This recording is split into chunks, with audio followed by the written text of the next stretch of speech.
I'm Charlie Cleary. I am an emergency physician.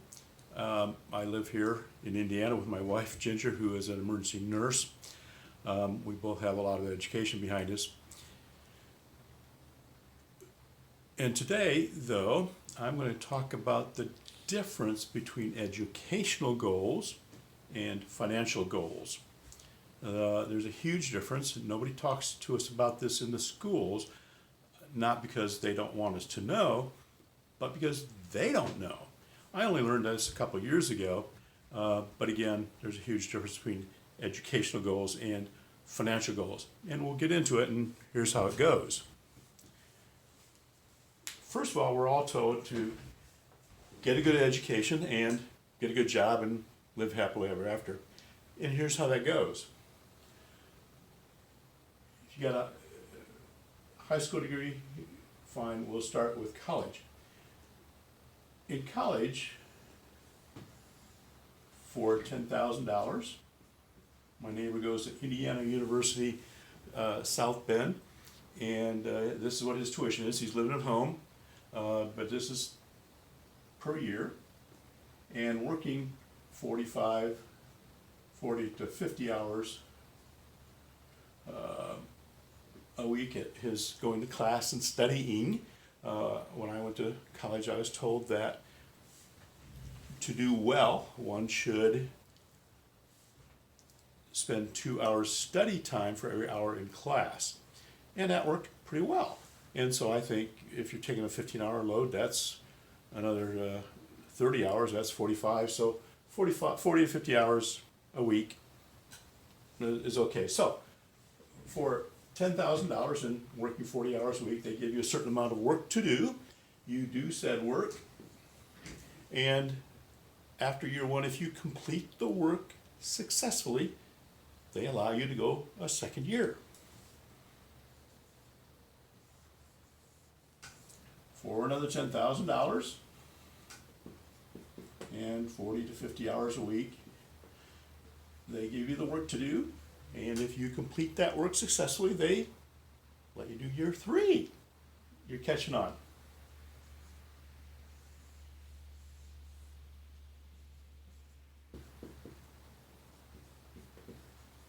My neighbor is borrowing.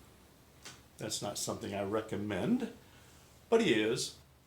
And the debt is accumulating. After you're completing successful year three, you get to go to year four for another $10,000, another 40 to 50 hours a week. And if you complete that fourth year successfully also, then they give you a piece of paper, usually about, 15, 20 inches on a side, with your name on it and signed by the president of the university saying that you have successfully completed the requirements of said degree. Using this degree then, you go out looking for a job, and if you're lucky, you get a job that may or may not be related to anything you did in class to get this degree, and it may not have anything to do with the degree you get. But typically a college graduate makes about $45,000 a year.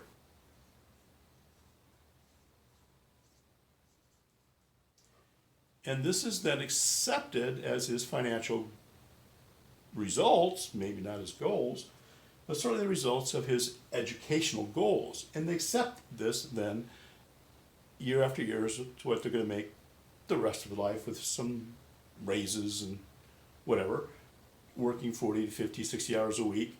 Sometimes they get a second job to supplement this. And that's how our educational goals work. And we accept the financial results of those educational goals. There's another thought process, though, that says to work directly towards your financial goals. And this is what's new to us in the last couple of years, what we realized can actually be done. And we're doing it, and doing quite well, and having a good time at it. So first of all, in this particular endeavor, it takes 15 to 20 hours a week to do, sometimes 10, yeah, 10 to 20. These guys are really banging it hard. There's a sponsoring fee of $180. And we show you what work to do. We help you with it. We'll go to your house and show you how to do it as many times as you want. Get a lot of personal support from everybody that's in this particular business, as much as you need, because that's what we do. If you successfully complete year one, there's no reason you shouldn't be making maybe $20,000 in your second year. There's another $60 re-up fee as opposed to $10,000. Anyway, and we give you some more work to do, which happens to be the same work you did here. Over here is all new stuff each year. For us, it's pretty much the same thing, just repeating it. If you repeat this, successfully complete year two, there's no reason you shouldn't be making 50 to 60 a year. Again, if you complete it successfully and do the work. That's key, by the way, in all of these things. I can't tell you how many guys graduated from high school wanting to be a neurosurgeon or a doctor, and then the guys that did, not many guys finished because they didn't do the work. Anyway, again, doing the work is critical. I think most people have that figured out. Some don't. So, year three, another $60 re-up fee. We give you another year's worth of work to do, which happens to be the same work you did in years 1 and 2. You're just repeating it. And there's no reason then that we can't set a financial goal in year three of $150,000. Again, if you do the work successfully, no reason.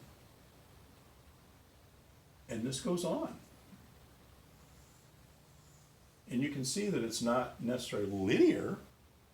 It's almost exponential, because the work in year one stays there and the results are still there.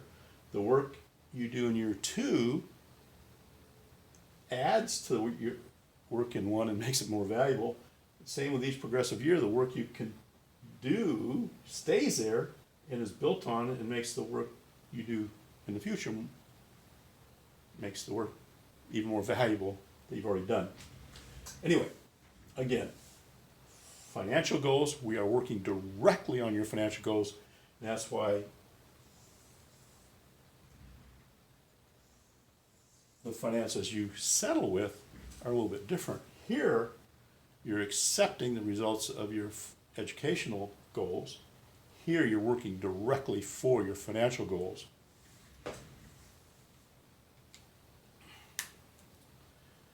This might not be too bad for most people, $45,000. I can tell you this is a lot more fun. You can certainly do a lot more, gives you a lot more choices as to which restaurants you go to, whether you look at the right side of the menu first or the left side of the menu first, the vacations you take versus that, where you take your family, what you do on vacation, just gives you a whole lot more choices. The education you leave with your family, the goals you set for your family, the time you can spend with your family, 10, 15, 20 hours a week versus 40 or 50. And when you stop working over here, when you stop here, this goes to 0. Your income stops. Because the way this is set up, the work you do remains. This just keeps going on and on.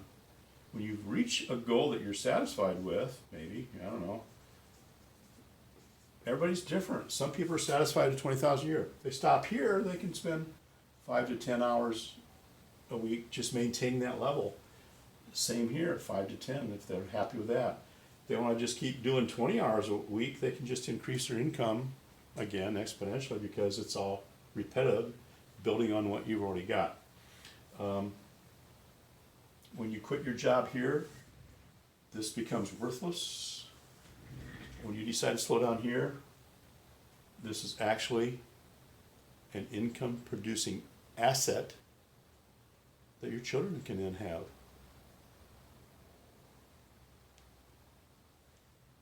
Huge difference in working directly toward your financial goals and accepting the results of your educational goals. And that's what I wanted to tell you about today. If you're interested in attacking your financial goals directly, let us know. There's a system in place that does that for you. If you're satisfied with the results of your educational goals, that's okay. There's nothing wrong with that. I just like this a lot better than this. But I'm that way. Always have been. Can't help myself. Bye.